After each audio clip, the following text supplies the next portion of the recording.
हमारे देश में एक रिवाज है कि हल्दी वाला दूध पीना चाहिए। हल्दी क्यों चाहिए दूध में?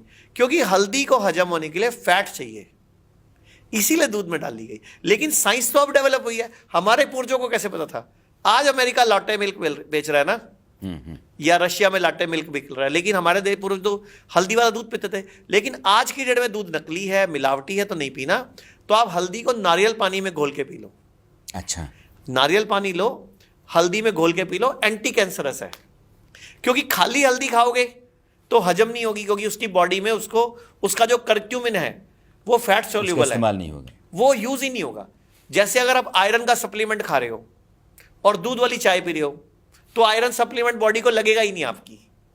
अच्छा, आप B12 की डेफिशिएंसी या विटामिन डी की डेफिशिएंसी का कैप्सूल खा रहे हो और साथ में दूध वाली चाय पी रहे हो, कोई फायदा नहीं है। जैसे सफेद नमक है, अब हम दही पे भी डालते हैं, रायते पे भी डालते हैं, दूध पे भी डालते हैं, और सलाद पे भी डालते हैं, फ्रूट पे भी डालते हैं। कोई नहीं मिलता लोगों के जख्मों पे भी डाल देते हैं। वो नहीं खाना होता कच्चा। आप सफ़ेद नमक के लिटरेचर पढ़ो, वो कच्चा खाने के लिए नहीं बना था। लेकिन दही पे, सलाद पे, फ्रूट पे, रायते पे तो सब कच्चा ही हो गया ना, मत खाओ। वो सब्जियों के लिए है सब कि आप जब अगर सब्जी पक पका रहे गई है हैं, तो पका रहे हैं। बस, अदरवाइज मैं तो कहता हूँ सफ़ेद नमक खाना ही नहीं चाहिए। दुनिया का सबसे बढ़िया नमक होता है भारत की सांबर झील का नमक, अगर मिल जाए तो अमृत। अच्छा, दुनिया का सबसे अच्छा नमक। नंबर 2 पे सिंधा नमक, जिसको पाकिस्तानी नमक बोलते हैं, डली वाला नमक। लेकिन उसको भी लोगों को पता नहीं कैसे खाना है, वो सिंधा नमक सीधा यूज कर लेते हैं। नो, आप उसको पानी में घोलो, जितना घुल जाए उसको यूज कर लो, जो नीचे पड़ा हुआ है उसको फेंक दो। वो वाटर सोल्यूबल नहीं है, वो आपकी बॉडी में फिर पथरी बनाएगा। आमतौर पे सैलड के ऊपर, दही के ऊपर कौन सा नमक डाला जाए? सांबर झील का नमक दुनिया का बेस्ट नमक। अच्छा, तो मिलता नहीं है ऐसे? नहीं सर, मार्केट में अवेलेबल है, नो प्रॉब्लम। अब मैं हार्ट पे आता हूँ। आ जाओ। अमूमन क्या है कि आपका हार्ट 60% ब्लॉकेज है, 70%, 80% है। अब तो आपको स्टेंट डलवाना पड़ेगा। कभी कभी भी होता है कि ओपन हार्ट सर्जरी करनी पड़ेगी। आदमी डरा रहता है। जिसको बीपी है उसको लगता है कि हार्ट का प्रॉब्लम तो होना ही होना है। एक तो अपने बीपी का बताया कि आप दाई नाक बाएं और से प्लेट 1 प्लेट 2 डाइट से भी ठीक हो जाएगा। और प्लेट 1 प्लेट 2, ये हार्ट ब्लॉकेज में क्या करना चाहिए? हार्ट ब्लॉकेज में सबसे अच्छा होता है आयुर्वेद में पंचकर्म, हृदय वस्ती, लीच थेरेपी। हार्ट की ब्लॉकेज खुल जाती है सर। आपको स्टंट नहीं डलवाना, आपको बाईपास सर्जरी नहीं करवानी, आपको मेन तो ब्लॉकेज खोलनी है ना, या नई आर्टरी बनानी है, कोलेट्रल बन जाएगी ना। भरोसा रखो। मैंने बोला जब हम भगवान की संतान हैं तो नॉर्मल इंसान तो नहीं होंगे। हमारी बॉडी में कितना ब्लड है? 5 लीटर लगभग, ठीक है। जब मेरा हार्ट ऐसे करता है एक बार में, तो खून पंप करता है। तो एक बार में ऐसे करता है, तो 1 मिनट में कितनी बार करता है हमारा हार्ट? बचपन से पढ़ा हमने, 72 टाइम्स।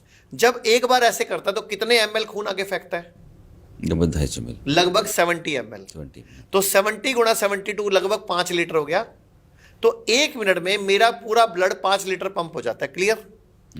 अब अगर मैं अपनी बॉडी की सारी नसें, सारी आर्टरीज, सारी वेन्स, सारी कैपिलरीज को मिलाता जाऊं, एक सिरे से दूसरा सिरा जोड़ता जाऊं, तो ये कितनी लंबी हो जाती है? लगभग 1 लाख किलोमीटर से ज्यादा, पृथ्वी के एक चक्कर से ज्यादा। अब आप सोचो कि 1 मिनट में जो सेल यहां से चला था वो 1 मिनट में वापिस आ गया। इसका मतलब कितनी लंबी यात्रा करके आया? 1 लाख किलोमीटर। दुनिया में कोई पंप बन सकता है? तो पहली बात तो हम असाधारण है, हम भगवान है। पहली बात तो ये विश्वास करो।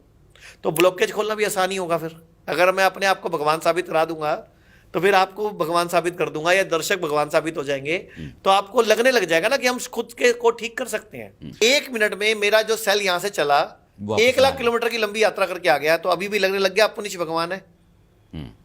अच्छा चलो एक और एग्जांपल देता हूं। हमारे बच्चे, आपके कितने बच्चे हैं? 2 बच्चे। मेरे भी 2 हैं।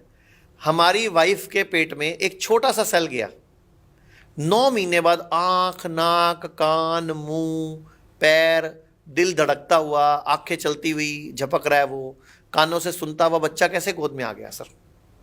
इसका मतलब बॉडी में कोई शक्ति है जिसने अपने जैसी कृति बना दी। तो ऐसा मत सोचना वाइफ ही देवी है, वो बीज दिया आपने था तो देव आप भी हो। तो मतलब अपनिच भगवान है, ये मैं आपको साबित करके छोड़ूंगा।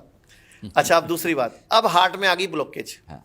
जोंक, जोंक इतना इंटेलिजेंट प्राणी है कि अगर उसको हार्ट के ऊपर लगा दिया जाए, एक सिस्टम तरीके से डॉक्टर लगाते हैं हमारे, तो वो सारी ब्लॉकेज चूस लेगा सर।